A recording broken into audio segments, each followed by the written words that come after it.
reality of it. We're talking about the Russian energy ban. We're talking about all these things, and we cannot do it. It cannot be done without our delightful co-host, David Wallace Wells. He's the editor at large of New York Magazine, and he is also the author of The Uninhabitable Earth, which I'm almost positive David saw as a futuristic kind of a thing, but very clearly it is upon us faster than I think David may have anticipated. David, how are you? I'm doing okay. I'm actually more optimistic than I think that intro would have suggested. But David, I am scared about stunned that you are optimistic. Obviously, the world is changing faster than we can keep up with it. In these moments, David was instrumental in helping talk our research team and myself and the production team through a lot of the issues of climate change, and we really, truly appreciated all of your help on there. Unfortunately, David, with the baseball news, tonight's episode is going to be almost entirely devoted to the universal designated hitter. I know that everybody here is thinking climate, but man, what the fuck? It's a real sign of your generation, John, that you're like talking about baseball like it's actually big news. I don't know. Like anybody cares. David, why? Why are you still optimistic with everything that's going on? It took one conflict in Europe to set us back what seems like I mean, for God's sakes, Germany is restarting coal plants. What the hell is going on, David? Well, I mean, I think we've got some other people to talk to tonight who are going to be a little bit more informed about the energy market transition that's being pushed forward by the conflict in Ukraine. I mean, I would say, first of all, the war itself is horrifying and terrifying and scary and unfortunate in a million different ways and tragic. What it means for the energy transition, I think, is a little more complicated, but I think there is a way of looking at it as a medium-term aid, in the sense that I think we're going to be moving a little bit more aggressively to build out renewable capacity so that we're not as dependent on petrostation in the future. I think that the EU is already starting to do that. The US is, doing some relatively hardball diplomacy with Saudi Arabia, with Venezuela, with Iran to help things in the short term. But I think that the more important, change brought about by this war for the energy transition may be the lesson that fossil fuels are really volatile. They're not less volatile than renewables. They may be a lot more volatile than renewables, and they may be opening up some eyes about that, which could really change the trajectory of the next decade or so. I hope you're right, David. But what I think concerns me is this is not a lesson that's new.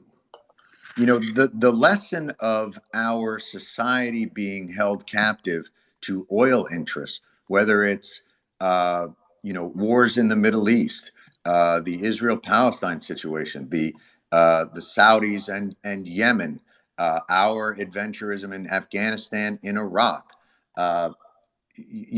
It's not as though anyone can pretend to be caught by surprise that our reliance on fossil fuels narrows our choices when it comes to energy. So I guess I'm wondering, and I don't know, like you say, maybe this is for some of our other guests, but what the fuck has taken us this long? Like, how in God's name can we look at, the situation now in Russia and think, oh, we should have been better prepared? I mean, this has been going on. American foreign policy has been set by our love of delicious oil for 50 years. Yeah, I think that's absolutely true. I mean, I think the big new development, even more than the war and what it means for Russian oil and gas supplies, is that we're going through this at a time where, for the first time, renewable power is a really attractive option. It's, at least at the sort of national government planning investor level. Whether that means anything, to the consumer, and what it means in the short term as we're dealing with price spikes and the possibility of some real energy shortages, those are more open questions. But I do think in the medium term, it's like, if we're going to be making plans for the next 10 years, do we want to be doubling down on our dependence on Russian energy, or do we want to be expanding our capacity for, to live independently off renewable power? And that goes for the EU and the US alike. And I think Right. I do think the lesson is kind of new, but maybe the new part of it is less about how much our geopolitics have been deformed by our reliance on petrostates, which, as you Right. say, has been going on for a long time, and more about how much more attractive the alternatives are. Oh my God, yeah. I mean, listen, from the first sign of this, how much have we demonized Venezuela over the past few years? The first sign of trouble, we're like, Senor Maduro, Yeah, my friend, please, yeah. I do mean, you have anything? and Can you give us a taste? and they don't have all that much capacity down there. So the fact that we're Right. pushing hard really is a sign of our own desperation. On the other hand, it's also the case that the U.S. is at the moment, a net energy exporter, not importer, which puts us in a relatively more stable position than a lot of our allies in Europe. Right. That's not to Thank say God for that. Canada. Thank God for Canada and how kind they are, providing us with so much of that sweet, delicious crude. I'm going to bring in, if you remember on the show, we had a professor of energy systems and engineering at Princeton University, which is actually was my nickname in high school.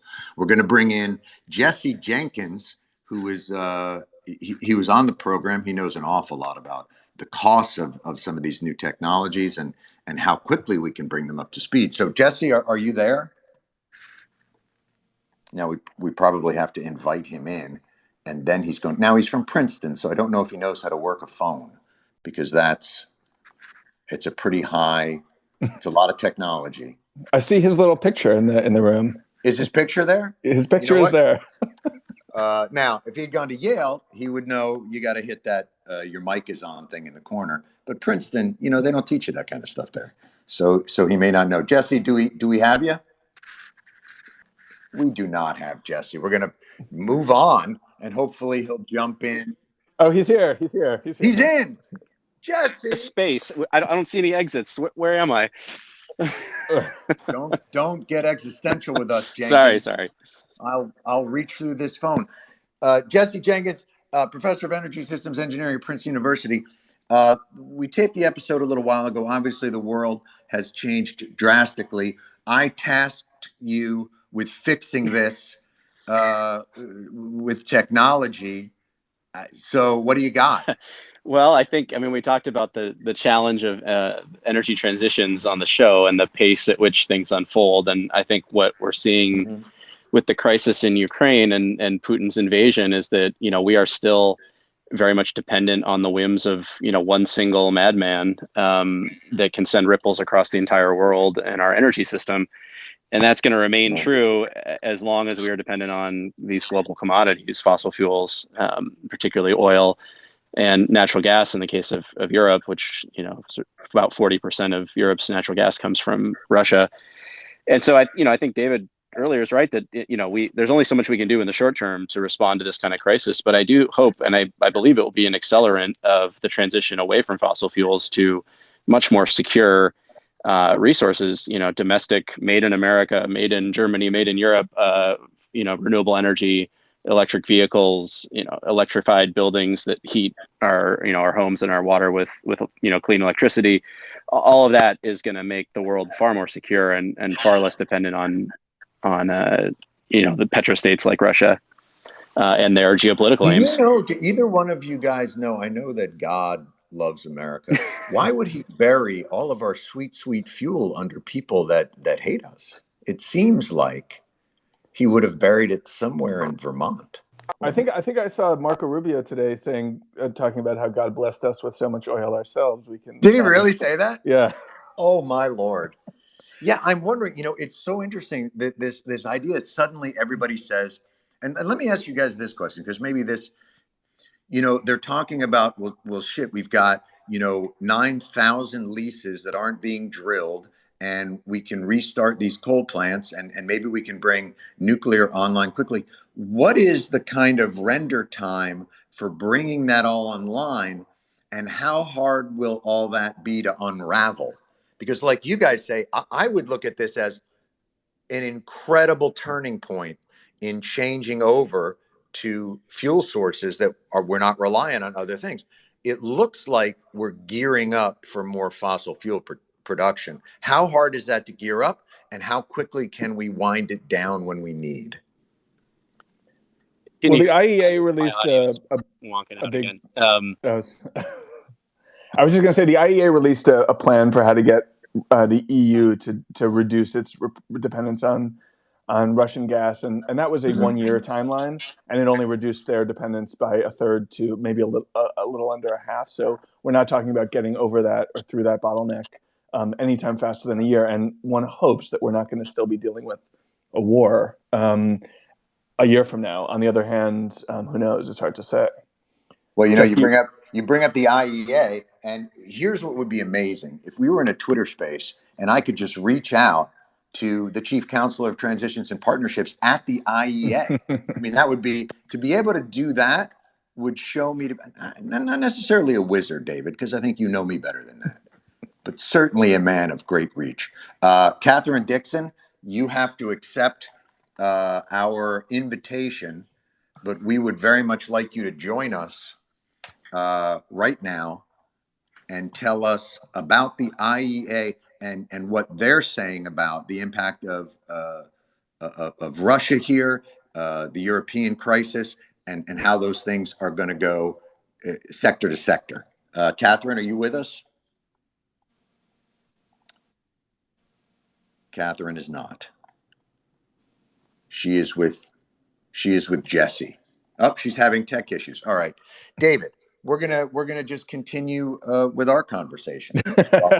Can I tell you something? No, I I really pumped that up so hard, and then she didn't go, and Yeah, she really let you down. No magic in this space. Yeah, I mean, so I think that gives you a good sense of where we are in the short term and the challenges of getting the short term changes to mean something in the medium term. So when we talk about using this right. moment, this tragedy, this horror show in Ukraine, we're talking about engineering changes that are going to unfold on the 6 month, year, 2 year timeline. Some of the negotiations that are ongoing in terms of getting more barrels out of Iran, for instance, I think could happen a little more quickly. But a lot of this infrastructure can't just be flipped on like a switch, which means it's not going to be all that easy to reduce the impact of the crisis on, say, the cost of gas in America anytime soon. And the changes that we will be trying to implement are, if we undertake them now, are going to have relatively long lasting, meaning Right. on the timeline of years, impacts on our emissions, which is, not a great place to be in if you're hoping to reduce emissions like I am. One of the strategies, though, David, has always been this idea of a tax. If we just can raise the price of supply, then demand is going to go down. But this almost feels like we're having the opposite, which is as the price is going up, demand is going much higher as well. And rather than making it so that people are discouraged from using fossil fuels, it's as though there's almost a more of a crazed desire for it. Well, I think people are just scared about what's going to happen. I don't think actually people are eager to be buying, filling up their gas tank more at $7 a gallon than at $4. But the fact that it's at $7 a gallon means that there's a sort of a panic about Right. the future supply of gas. Do you think that puts, if we're unwilling to pay, and fuel sources it's one of the most regressive taxes we have, because people that have to drive, that have to commute, that have to do those things, they're the ones that can't avoid these kinds of price hikes. So it's a big deal for people on a budget. Oh yeah, I mean, does it show, though, that maybe these carbon taxes, these mandates where you're raising prices, aren't going to be effective politically? I think it's a little hard to say. We're in such an emergency sort of crisis moment right now where none of our systems really had the time to prep. So we're talking about imposing an additional cost without and giving any consumers really the flexibility to make different choices. And that's a really bad place to be in. And it's one of the reasons, one of the reasons it's so unfortunate that we've been so fully in bed with fossil fuels for so long. Right. If we had a system where you Hi, could drive John. up to a Sorry, gas it's station. Catherine here. Oh.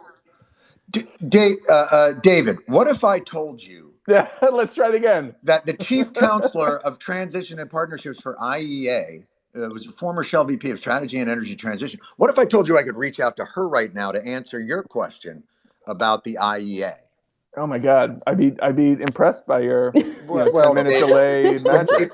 Be impressed no more, because right now we've got Catherine Dixon on. Catherine, how are you? Yeah, I'm great, thank you. I was just having a lovely conversation with your team. Oh, can I tell you something? They're incredible people, and the fact that they work for pizza and other kinds of treats is really a remarkable thing. Catherine, you joined us on the episode. You're with the IEA. So David spoke earlier. Well, David, I'll let you talk about it. But the IEA was suggesting what it would take to ramp up production and ramp it back down again. What's your thought on what this situation in Russia and the Russian ban is going to do in terms of oil production around the world? Yeah, well, I heard your comments earlier. I mean, I think you're right. I mean, the IEA was set up, with oil security, of supply in mind, 50 years ago. And I think the current crisis, if it hasn't already, should be a huge wake-up call for everyone. I mean, we are still so reliant on gas and oil from Russia, and unplugging from that is not going to be easy. And I think what's interesting about the current situation is that we're sort of in a halfway house. So oil, has been effectively carved out of government sanctions.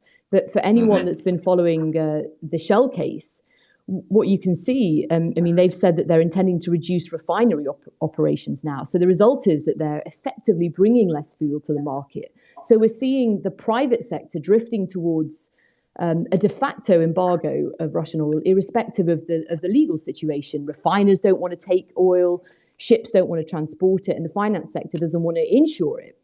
So even in the absence of oil sanctions, you can see market participants reducing the offtake of crude over and above what's legally compulsory. And I think the key issue here is how we minimize the impact of what is going to potentially be quite significant market turmoil on the most vulnerable consumers, where high energy prices the issue have been, is an oil shock hits the most vulnerable consumers the hardest, because it's a regressive tax. It's not as though if you make less money, you can, pay only 10% of what this gallon of gasoline costs. Everybody gets hit the same. And so if you have less, it hits you harder. And are they going to be bearing the brunt of it? And I guess my question for the IEA situation would be, how have all of our other wars and conflicts and all those things not convinced us?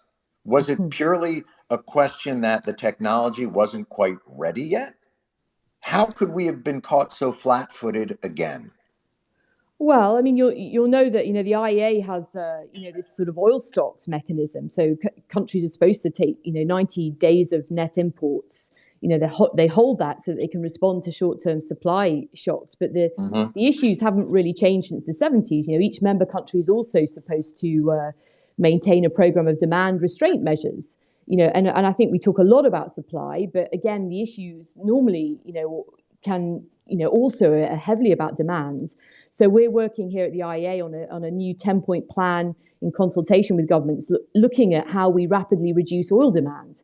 And that's going to be a companion to a report that we put out last week on reducing gas demand, which is, of course, the other issue. And, I hesitate in front of you, John, to suggest that people should be riding their bikes to work. But That's it. Don't, Catherine, don't make me come over there. We know what some of the issues are here, right? You know how I feel about chafing. Come on now.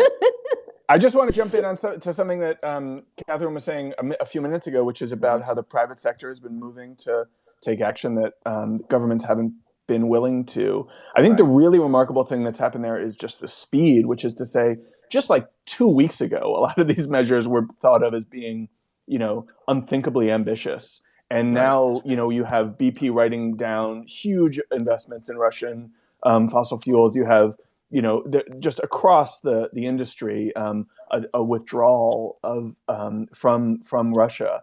Again, not directly prompted by government sanctions, but out of a fear that future sanctions may come, and a sense that customers may not be interested in sort of working with companies that are doing business in Russia. And again, this, I think, in terms of long-term lessons for the climate, the climate transition, the green transition, this is really it's just the speed at which this has happened. We don't know exactly what it'll mean, and I think we should, talk to Heather a bit about how it'll impact people on the ground. But the fact that we've been able to do it so quickly, and these companies have been able to move so quickly, is really, really remarkable. And I think in a certain way, to a certain degree, encouraging about how quickly we could bring about some of these transitions, independent of a war prompt, if we took the sort of the climate crisis as seriously as we really should. Do you think then, does this remove a little bit of the plausible deniability from the fossil fuel industry? So much of what they can say is, well, this transition can't be done this way. And yet, when you see in an emergency situation, they can make this transition or make these changes incredibly quickly. Does that in some ways kind of cut off an escape route in terms of this transition? I'd be curious to hear what Catherine would say about that. My own feeling is, of course, we should keep in mind that there will be pain as a result of a lot of these actions. People will be paying a lot more for energy. They will be suffering as a result. There may be much more dramatic disruptions over the next couple of months. We can't really say for sure. But I do think it's at least worth keeping in mind that, yes, if necessary, if judged to be necessary, we can take much faster action. Right. And I think most of these players would have acknowledged. To your point there, let's get a little bit more of a view from the ground. We've got Heather Toney, who's the VP of Community Engagement at the Environmental Defense Fund. Heather, are you there? I am. How are you? Heather. What a Spelman education does for you. HBCU. See, we know how to use the technology. I am here. How's it Heather, going? I can't tell you. You are most valuable speaker so far, to be able to come on here with no lag, with no move, with no. The guy from Princeton. Honestly, it must have been a safety school for him, because this is shameful. Heather, we're talking about how when prices are raised on fuel, it really is an incredibly regressive tax on those who can least afford it. And as these things spiral and we say, well, I guess there's going to be a little bit of pain at the pump, but it's worth it because this is a fight. Boy, that's a hard thing to tell people that are really struggling. Well, let's put a little bit more of a realistic context on it, because you started talking about Ukraine, and our hearts are definitely with the people of Ukraine. But when we're talking about an emergency, there are mothers that are trying to escape with their babies. There are people who are injured. They're not looking to see whether or not it was a gas powered vehicle or an electric vehicle that gets them out on the ambulance. Our version of an emergency is high gas prices. Their version of an emergency is escape. And so the question of the pain and who is gauging what that pain is and that sacrifice and who is sacrificing, this is really a sense of reality for all of us, because as we talked about on the show, the most vulnerable populations, the people who are on the front lines, are the ones who are sacrificing, and they're sacrificing with their lives. So this is a dress rehearsal for us, because if there's one thing we can be sure of, this is going to happen again. This is going to happen again. One of the things about climate change is that it increases, we see an increase of violent activity. And so there's going to be more conflict. Right. There's going to be more scenarios where we have serious escape concerns, and we really need to understand how to transition now. Well, that gets us, Heather, to kind of something that we talked about on the show, which is an honest conversation about the climate transition, which I think has really lacked a reality check for everybody in terms of managing the chaos. When we talk about, well, we've got till 2030 and we can keep it to 1.5 degrees Celsius. And if we try and bring more electric vehicles on the road, it really seems at this point, the next 30 to 50 years, while this transition is going on, will be about mitigating and managing the chaos and catastrophes that our lack of initiative in the 70s is now coming back to hurt us with. I think that, yes, we have to deal with the chaos that comes from a lack of understanding and listening to what indigenous communities have said for years, people who have lived on the front lines of the climate crisis and environmental justice communities have been trying to say. Mm-hmm. And these are communities that have also survived. And so the idea that we're all going to hell in a handbasket because it's getting hot as hell is one Mm-hmm. that some of us have lived with for some time. I Right. think we're now at a place where everyone is recognizing we have a time clock to figure out how is it that we're going to survive together. What is equity? It's really the valuing of people and sharing the power. It is ensuring that people have access to making these decisions and then moving them forward in their own communities. In the United States, we have to look at the access to vote because that is a Right. key component to putting people in position to make the changes. Right. I was really excited this past week because I saw where EPA is allowing California to move forward with their emission standards. So basically, if you're going to buy a new car in California by 2030, it's got to be EV. And Right. I've got a teenage daughter at home who is cannot wait to figure out how she's going to drive. And I started thinking about the fact, okay, is she going to learn how to drive a gas powered vehicle or an electric vehicle? Like these are the Right. conversations that we should be having right now.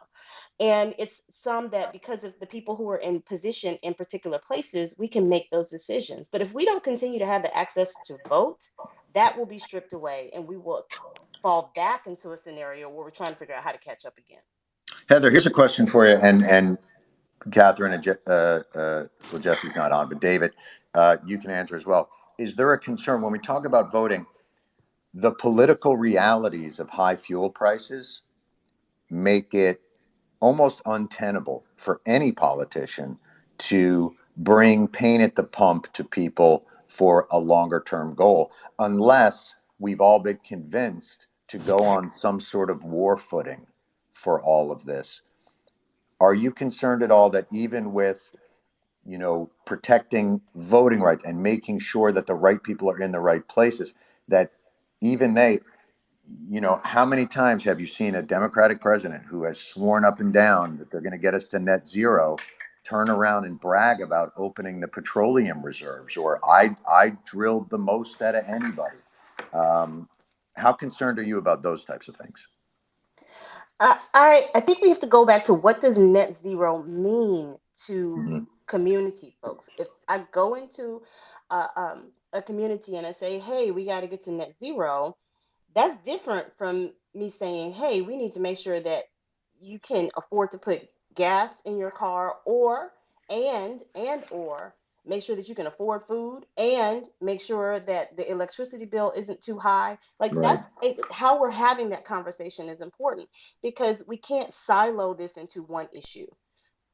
And just Hey, to People, just to add to, sorry, the Russians got me. I'm back. Sorry, I just wanted to emphasize what Heather's saying there. I mean, we don't need to impose pain at the pump to make this transition work. In fact, if we do this right, it's going to lower energy costs for American households and for businesses, making them more competitive globally. We have a Right. bill in Congress right now that's been stalled in the Senate for months after passing the House in November that our group at Princeton has analyzed the impacts of and found that it would get us 90% of the way to where we need to be by 2030 in terms of the emissions reductions that we have to achieve. It would lower average household expenditures on energy by about $300 a month or a year. And it would accelerate the transition to electric vehicles and heat pumps and clean energy made here in the United States, all of which is going to make us more secure in this kind of, uncertain global times. And that isn't going to cost us at the pump. It's going to cost wealthy corporations and people who make over $400,000 a year, which is how we're going to offset the cost of that investment package. So, we can accelerate this transition without imposing pain on folks but while actually lowering costs and combating inflation. And that's what we're waiting for, a breakthrough in the Senate to get done this year, and it would have a huge, huge impact. and just Jesse, to jump on that for a second. yep. I mean, one thing that I think is really important to what both Heather and Jesse are talking about is which we haven't talked about is the effect of air pollution that comes from the burning of fossil fuels, which is to say, yes. it's not just whether you can afford to put gas in your car. It's like, are you Right. breathing air when you leave your house that is giving your child a much higher risk of asthma or cognitive impairments or a whole host of problems that are caused by this air Right. pollution, which are visited disproportionately on the poor and people of color, and which, by some calculus is just even if you try to put a dollar figure on it, the effect of cleaning up our energy system would be massive, much bigger there than the maybe trivial positive effects or trivial negative effects on the costs. Yeah, David, Absolutely. that's exactly right. Yeah, I Look, mean, we've I estimated couldn't that. agree more. it's Because clear all the arguments Mhm. are in favor. There's not an argument you can You got make. a good panel together, John. Right, but that aren't in favor. All the arguments are it'll be better for our health, it'll be better for our planet, it'll be better for our wallet. So the real question is, how the fuck is it taking us this long, and why is it politically untenable? And for that, I want to bring in Julia Yaffe, who is a journalist, founding partner of Puck. And Julia, are you here? I am here. Julia, thank you for joining Hi. us. I want to talk to you a little bit about, everyone has laid out the incredibly positive case that will be made for the world in the next 10 years, in the next 20 years, if this transition is done correctly, whether it is reducing air pollution and different other pollutants on vulnerable populations, whether it's on efficiencies and less money. Why is it so hard to do that politically? And you've just talked about how, prices at the pump are weaponized in elections. Why is it so hard to make this case to voters long term? Oh, Could you hear me? yeah. I lost you on that last little bit. That was just the mic dropping. I dropped the mic, and then the audience exploded in a kind of applause that you can't get when you're staring at your Yes. phone. It was about, these gas prices are weaponized politically. Yeah. And given all the positives that our panel has discussed about making this transition, why is that so at odds with our political system? Well, I think our political system is very much focused on the short term. Mm-hmm. Um, we love these little dopamine hits or rage hits.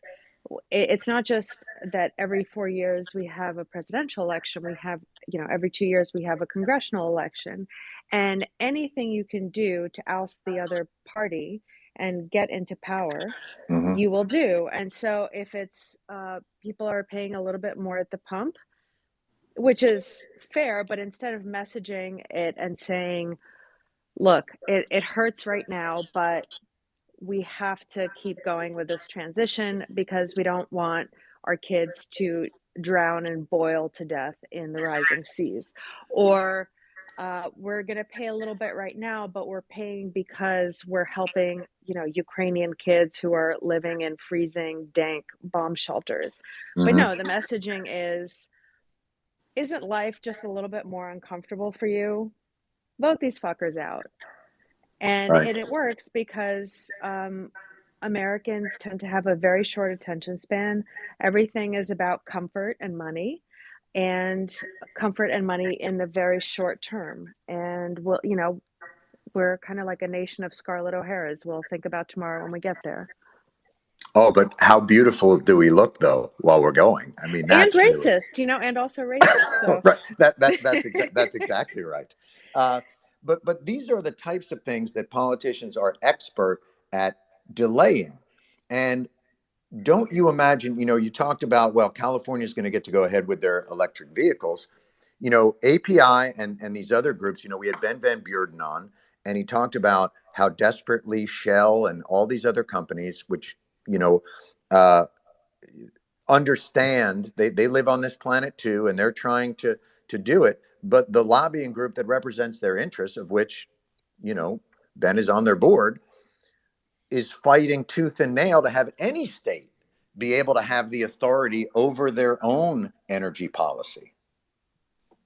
it's really amazing, isn't it, that the party of states' rights, when it comes to issues of race, is suddenly Yes. the party of centralized federal power when it comes to economic issues or Yes. gender issues or abortion issues, right? Julia, you will find contradictions within many of our political actors. It's so strange. And you know what's funny? I moved It back is to the strange. I moved back to the States 10 years ago from Moscow. And what I still can't get used to is when I'm like, hey, but this person said this, and then they're doing this. It doesn't really square. It's kind of hypocritical. And in DC are just kind of like, right, what's your point? It's like Now, coming from Moscow, the most how boring point you can make. you experience the way that they control information. Obviously, 10 years is a long time. How do you think in Moscow now and in Russia, they're perceiving all of this and the kind of economic pain that's sure to be coming their way? And do you believe in any way that these sanctions are going to have an effect on slowing this assault on Ukraine or stopping it at all? And is there a path forward through those kinds of things? So I'll start with the second question. The answer is no, and I don't think there are any illusions anymore in Washington that these sanctions will have any kind of deterrent effect or will sway Putin's behavior. They're Hmm. very clearly just purely punitive because there's not all that much we can do or that we want to do other than sending lethal arms to the Ukrainians and to punish Russia for doing this. As for how it's being perceived in Moscow, uh, the people who have already been hit are, the upper middle classes. So the people who have investments, who travel abroad and who now Hmm. can't, the people who have any kind of savings, who are used to buying more expensive foreign goods. So they're fucked. And they tend to be the people that get hit the hardest with Right. every time the sanctions are rolled out, like they were in 2014. It's the people who are pro-Western, who are anti-Putin, who are anti this war, who are the ones who get hit by the sanctions Right. the hardest, at least at first. So a good and bizarre example is Visa and MasterCard, under no pressure from the US government, themselves decided to pull out of Russia. Well, what happened is that we know that at least like 100,000 Russians have fled Russia in the last 2 weeks because of this war and because of the crackdown on dissent. They can't use their visas and MasterCards. They can't pull out any money from ATMs Oh, because dear they're Lord. abroad. But people inside Russia, so the people, for example, spreading Putin's propaganda inside Russia, they can use their visas and MasterCards because they're serviced by local processors. So that's fun. I think the more kind of average Russians, people who don't live in the big cities, people who aren't wealthier, are going to be hit with this eventually because of inflation, because of food prices going up, certain things disappearing from the shelves or getting replaced by Chinese products, for example, or Korean. I don't know if the Right. Koreans will. There's a lot of Yeah, countries in the West. We think we must be the only game in town, but right. obviously there But the are giant Russians. countries who can step in and fill that void. Right, but the Russians think of themselves as Europeans, and they're always they try to be oriented toward the West. They are quite racist against the Asians, and they think those are lesser cultures, and so they they want to be part of the West. Um, but Julia, how do you see the like the yacht seizure kind of the is that also meant to be purely punitive? Is there not some strategic play there? I have a hard time wrapping my head around what we're trying to do with that. I think that is a little bit more strategic. The hope there is that the people who benefit the most from Putin being in power, who keep him in power, who often hold money for him. So Roman Abramovich, the guy who owns Chelsea, Hmm. is seen as one of the main holders of Putin's wealth. So Putin's yacht, for example, was bought by him. So when we sanction people like that, the hope, at least, or the idea is that um, we peel them off from Putin and we get them to undermine his rule or to challenge him or to make him back down or to drive him out of power. That's Julia, the don't we idea, have at it least. backwards though? Isn't you know Putin is not in power because of the oligarchs. The oligarchs are oligarchs because of Putin. You got So it. isn't he their benefactor? He is. He absolutely is. They exist. They are oligarchs because he allows them to be. If you fall That's out right. of favor, right, you are no longer an oligarch, and you are probably not a free man anymore. Right. It's really interesting. I want to bring in Tessa Khan. She's here. She's an environmental lawyer. She actually had a really interesting case with Shell that she helped them win in the Netherlands. That the case was that Shell would have to cut their production. Tessa, are you there? Is Hello. Tessa? Hello. Hi, John. I am here. Very, very, very nice of you to join us. Tessa, I wanted to talk to you a little bit about, as an activist, what's the mood right now in your community about, you had made some really impressive and important wins against some of these companies in the Netherlands and in Ireland, and we're probably feeling that momentum. Have you felt that? Has this catastrophe and this sort of move back to, Germany saying we're not even going to bring our nuclear plants back online, we're just going to go with coal, and we're going to keep opening up all the petroleum that we can in America. What's the feeling for you right now in terms of the climate piece of the momentum? Yeah, I mean, I think it's an interesting time because on the one hand, I think it's really exposed the moral bankruptcy of the fossil fuel industry, which, they've reacted to by preemptively, divesting, companies like Shell and BP and so on, divesting themselves of their Russian assets only when the spotlight is finally on them and Right. something as catastrophic as an invasion of a sovereign country happens. Right.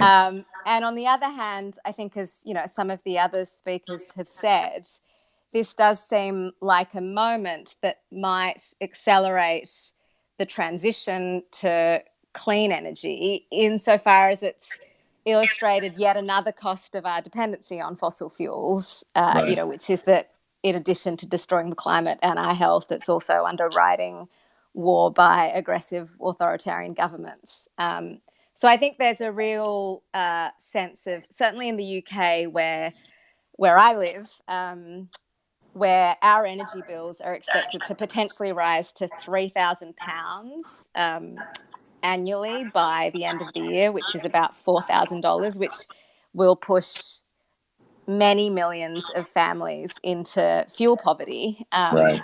And on the other hand, you've got Ben van Beurden, just today taking home a pay packet of $8 million and making $20 billion in profits over the last year, precisely because of the escalating oil and gas prices. So I think there's a lot of anger, actually, about the way in which a small handful of companies have not only profited from our dependency on fossil fuels, but they've also captured, actually, like, to the point of, like, why is it that we're still in the position that we're in? It's because they've spent millions lobbying and capturing political institutions and actively blocking the transition. Well, that's something that, they tried to sort of divest himself of API, and it was very interesting to me. He made a point of calling out the activists and saying, boy, if they would just open their hearts and accept us, we might be good. And I kept trying to impress upon him that I'm pretty sure in the room, they're the least powerful group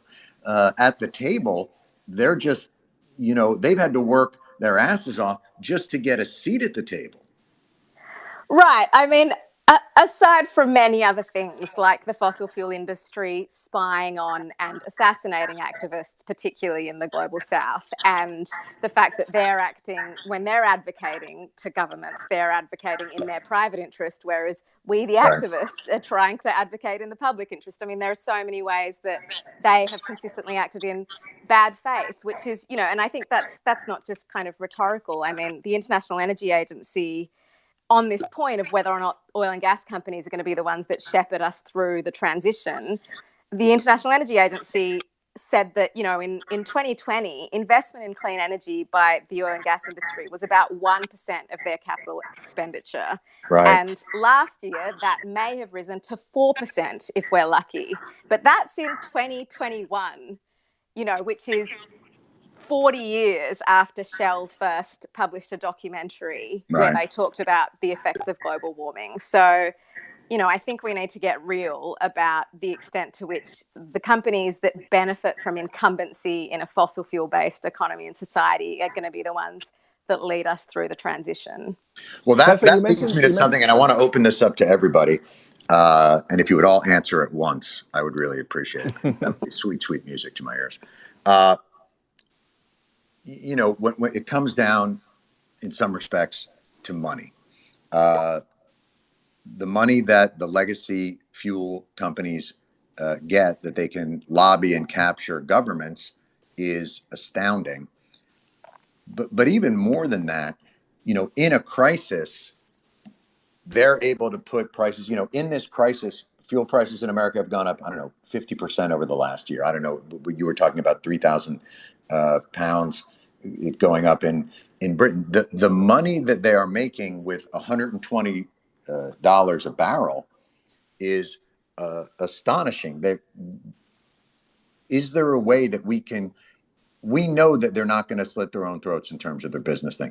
Is there some way of, like, we give them $20 billion in subsidies? Can we take those subsidies and immediately subsidize energy for communities that are hardest hit by these types of inflationary processes? Or can we take that $20 billion in subsidies and can we pay it to them to treat the earth as a Superfund site and begin to clean it up with technologies that can do that? What can we do to subvert their profit margins, which have been so effective at raising obstacles against progress?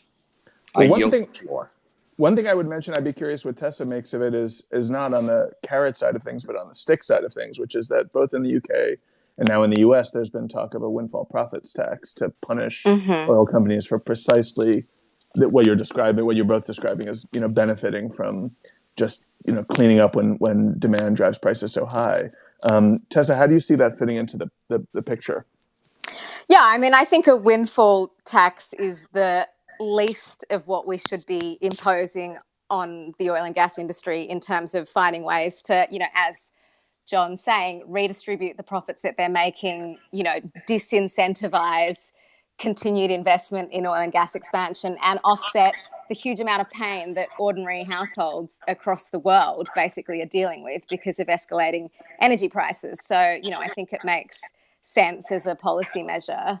But I think, you know, on the whole, we do have to dismantle the entire system of subsidies and tax breaks and, you know, policy frameworks that advantage the oil and gas industry despite and externalize, you know, all of the costs that they're inflicting on us, and back the guys that we know will actually enable us to live, you know, in a habitable world, which are the clean energy industries. And I think that means really getting honest about whose interest the government is acting in. And I think up until this point, it's clearly just been this small handful of oil and gas companies. So look, I think we keep looking for, like, the, you know, single victory, the killer blow that's going to end all this and, you know, transition things immediately. And I think the reality is this is a longer term process, and one in which, you know, the good guys are winning in the long term and against, you know, insurmountable seeming odds. And that, you know, is a process of driving solutions, alternatives to fossil fuels, and improving them to the point where they are viable threats to the incumbent businesses. It's about activism and organizing, you know, public interests to counteract the private interest. And in some cases, it's about the kind of cold calculus that you're talking about, John, of creating opportunities for profit for companies to transition into this space. And we're seeing that happen over and over. You know, we're focused a lot on the oil companies, but let's talk about the automotive companies, which sell the vehicles that consume the most fossil fuels, right? They are at a point now where, thanks to improvements in electric vehicles that have been supported by subsidies and individual states and companies, you know, and countries that have pushed those technologies forward while, you know, larger federal governments like the United States failed to do so, that the entire industry is transitioning to electric.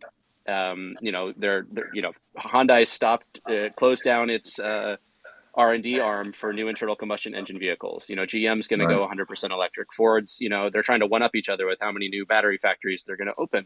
You know, so that industry has been defeated effectively, right? It's been co-opted and transformed into a transition business. And, you know, the companies are going to transition faster if we keep pushing on the policy front, but they are going to transition. This is So, off you know, one topic, by but one, we can where do does this. all that electricity come from, Jess? Because as we do transition like that, what is the trade-off between fossil fuel and generating that much more electricity in terms of what the carbon footprints would look like? It depends on where you are in the country, but nationally, about 40% of our electricity today is carbon free. A good chunk of the remainder is natural gas, which is a lot lower emissions than the coal plants that used to dominate the grid in the US, and it's getting cleaner every year. So I think, you know, in the near term, the benefits are significant. They're going to get Right. better and better every year. And they also are significant on the air pollution side, which we talked about earlier, because, you know, cars and trucks driving around on roads in our cities are the biggest source of air pollution that affects all of us, children, you know, our the air Right. we breathe in our city. So huge gains today, but it's going to get better every year as we clean up the grid as well. And I'm not even going to get into animal agriculture because that's when I become an incredibly See, annoying. I wasn't even gonna bring that up. I was not I gonna bring well, that can I up, tell you John. I something? was I gonna leave truly you alone. appreciate that because that's when I get incredibly annoying, as Heather knows, because she loves her bacon. And don't think I don't remember that. Catherine, I want to ask you very quickly. You know, I was talking to Ben Van Bearden. He said, you know, oh, we were 26 cops in before they realized, hey, we should probably do this sector by sector. That's something that you've been talking a lot about. What are the sectors that you would maybe start with, and where do you think we could have the most impact in terms of transitions sector by sector? Yeah, I mean, I think he's right. I think it's taken, you know, climate negotiators just a long time to get with what this process is. It's about technology transition. So, Right. I mean, I think the obvious one that you know that we need to start with is power, because there's just so much opportunity. I mean, I think you know a lot of analysis has been done that's shown that coal is generally now more expensive than renewable technologies in almost every country in the world, and yet we still see new coal-fired power stations being put onto grids. And I think that's a lot to do with the policy environment and to do with, you know, the fact that people are comfortable with what they know. So, I mean, I think that's you know a part of the transition that's all where we've got a technology where it's about diffusing it. You know, it's already cheaper. It's just about you know getting it on, you know, on the grid now. And I think, you know, Jesse mentioned EVs. I think that the transport sector was sort of in the same place. We've got, you know, innovations happened. It's come down the cost curve because of policy, and now it can compete, and it's about diffusing it. But I think that, you know, the next frontier is going to be, you know, things like buildings, energy efficiency. It's about transitioning heating away from gas and onto things like heat pumps. These are really challenging things because they're about consumer behavior.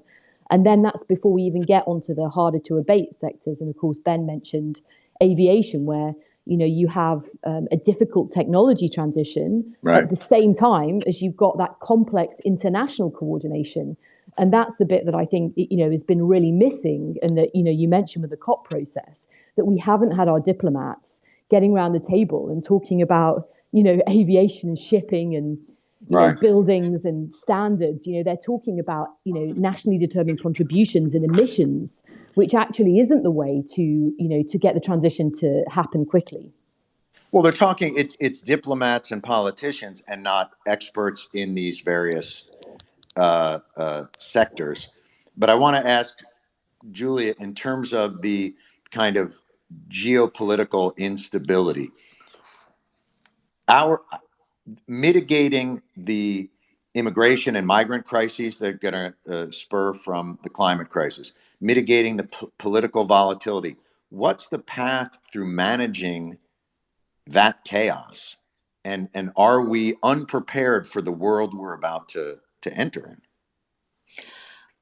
It's a shame you can't see my face right now because my face is saying that's not my job. My job is to Oh, wait a describe the minute. I thought problem. I have it written down right here. Julia will help us mitigate all the chaos. It's on my sheet.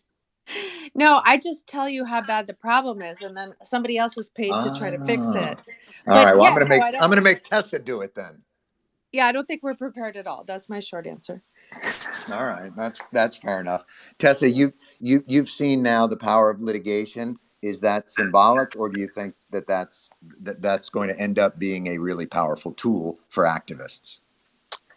I think it's going to be one tool of many that activists deploy over the next few years, and that's because of mounting, I think, concern is understating it, really outrage and frustration at the pace of change.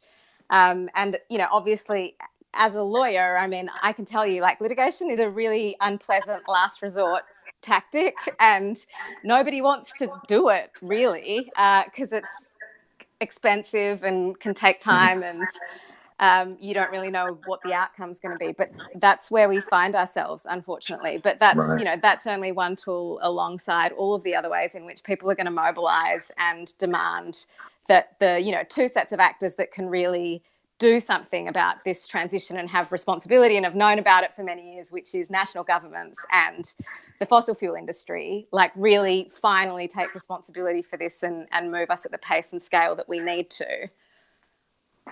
Yeah. Well, as we go, I'm going to ask each one of you just, a final thought on, and you're all, Julia and I excluded, sounding pretty optimistic about all this. I want to get one final thought of where you think we could go with this, and what could you guys use? Where could the energy from the grassroots be put towards helping what you guys are all talking about? I'll start with David Wallace Wells.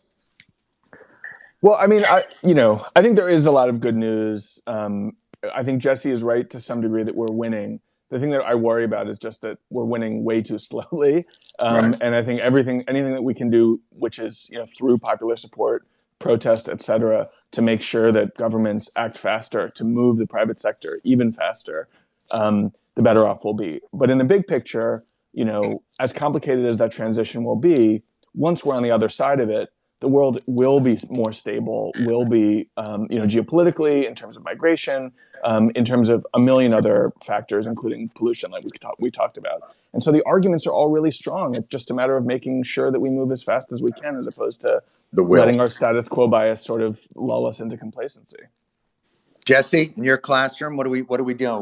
Where's the mind-blowing innovation going to come from that's going to take us into a fusion future?